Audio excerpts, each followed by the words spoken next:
Alizeh talk کے معزز سامعین کو علیزہ کمل کا سلام۔ دوستوں، امید کرتی ہوں آپ سب خیریت سے ہوں گے، جہاں رہیں خوش رہیں۔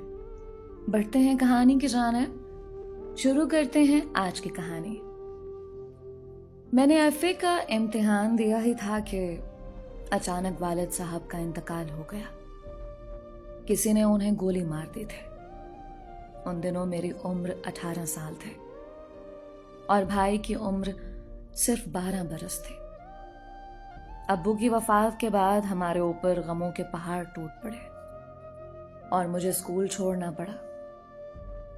گھر کا کوئی کفیل نہیں رہا تو امی نے سلائی کا کام شروع کر دیا۔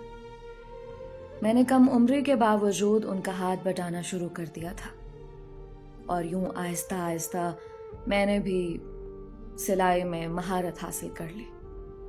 پھر میں نے پرائیویٹ طور پر امتحان دیا اور ایف اے پاس کر لیا۔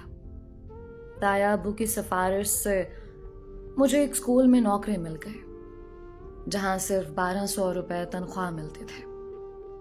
اس زمانے میں یہ تنخواہ 12,000 کے برابر تھی۔ میرا بھائی 4تھی جماعت میں تھا، لیکن مالی حالات کی وجہ سے اسے بھی پڑھائی چھوڑنی پڑی۔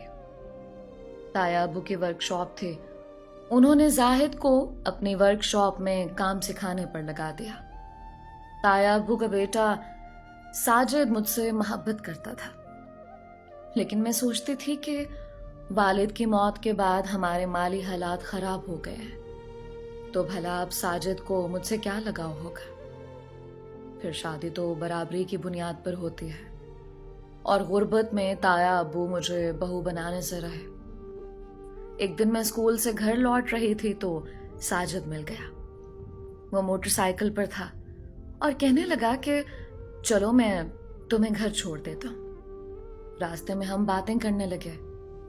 میں نے کہا کہ ہمارے حالات بدل گئے ہیں، تو میں سوچتی تھی کہ تم مجھ سے ملنا چھوڑ دو گے۔ ساجد نے جواب دیا کہ ایسا تم نے کیسے سوچ لیا؟ دولت سے رشتے نہیں جڑتے، یہ دلوں اور محبت سے جڑتے ہیں۔ جیسے روح کے بغیر انسان کچھ نہیں ہوتا، ویسے ہی محبت کے بغیر زندگی بیکار ہے۔ جب میں گھر پہنچی تو ایک اجنبی نوجوان اور ایک بیمار لڑکی کو دیکھ کر حیران ہو گئی۔ امی نے مجھے بتایا کہ پریشان مت ہو، یہ اسد اور اس کی بیوی ہیں۔ پچھلے زلزلے میں ان کے والدین گم ہو گئے تھے اور ان کا کوئی پتہ نہیں چلا کہ وہ کہاں گئے۔ یہ دونوں تمہاری خالہ کے پڑوسی تھے اور خالہ نے انہیں یہاں بھیجا ہے۔ میں نے ان کو پناہ دے دی ہے۔ میں نے کہا کہ لیکن امی، ہم خود بھی مشکلات کا شکار ہیں۔ امی بولیں کہ بیٹی، مہمان اپنی قسمت ساتھ لاتے ہیں۔ امی کے سمجھانے پر میں نے اسد کو بھائی اور ان کی بیوی کو بھابھی مان لیا۔ اسد بھائی بھی زاہد کے ساتھ تایا ابو کی ورک شاپ میں کام پر جانے لگے، جس سے ہمارے حالات کچھ بہتر ہو گئے۔ دوسری طرف ساجد دل لگا کر تعلیم مکمل کر رہا تھا تاکہ جلد از جلد مجھے بیاہ کر اپنے گھر لے جا سکے۔ آمنہ بھابھی کی صحت اب پہلے سے بہتر ہو چکی تھی۔ ایک دن میں اسکول سے واپس آئی تو بھابھی کی طبیعت بہت خراب تھی اور امی کو انہیں ہسپتال لے جانا پڑا۔ رپورٹ آئی تو پتہ چلا کہ وہ امید سے ہے۔ ہم سب بہت خوش تھے، لیکن بھابھی رو رہی تھی کیونکہ انہیں اپنے والدین اور سسرال والے، جو کہ تایا اور تائی لگتے تھے، وہ سب یاد آ رہے تھے۔ دن ہنسی خوشی گزرتے گئے۔ پھر وہ دن بھی آ گیا جب بھابھی کے یہاں ایک بچے کی پیدائش ہوئی۔ اب مجھے ایک ننھا بھتیجا مل گیا تھا اور زاہد کو چپ کروانے والا بھی۔ امی جان نے پورے محلے میں مٹھائی تقسیم کی کہ اللہ تعالیٰ نے اسد بھائی کو چاند سا بیٹا دیا ہے۔ میں نے اس کا نام علی رکھا۔ جب علی 1 سال کا ہوا تو ہم نے اس کی سالگرہ منائی۔ جب میں اسکول سے آتی تو وہ میری راہ تک رہا ہوتا۔ جب وہ 3 برس کا ہوا تو ایک دن اچانک اس کا حقیقی ماموں ہمارے گھر آیا۔ میں اسکول سے گھر آئی تو ایک خوبصورت نوجوان کو علی کے ساتھ کھیلتے ہوئے دیکھا۔ میں حیران ہوئی تو بھابھی نے کہا کہ فرحہ، یہ میرا بھائی یاسر ہے اور یہ لندن سے آیا ہے۔ واہ، ایسے بھی بھائی ہوتے ہیں جو سالوں تک بہنوں کی کوئی خبر نہیں لیتے۔ میری یہ بات سن کر یاسر چونک کر میری طرف دیکھنے لگا اور پھر بھابھی آمنہ سے پوچھا، کیا یہ اتنی بد مزاج ہے؟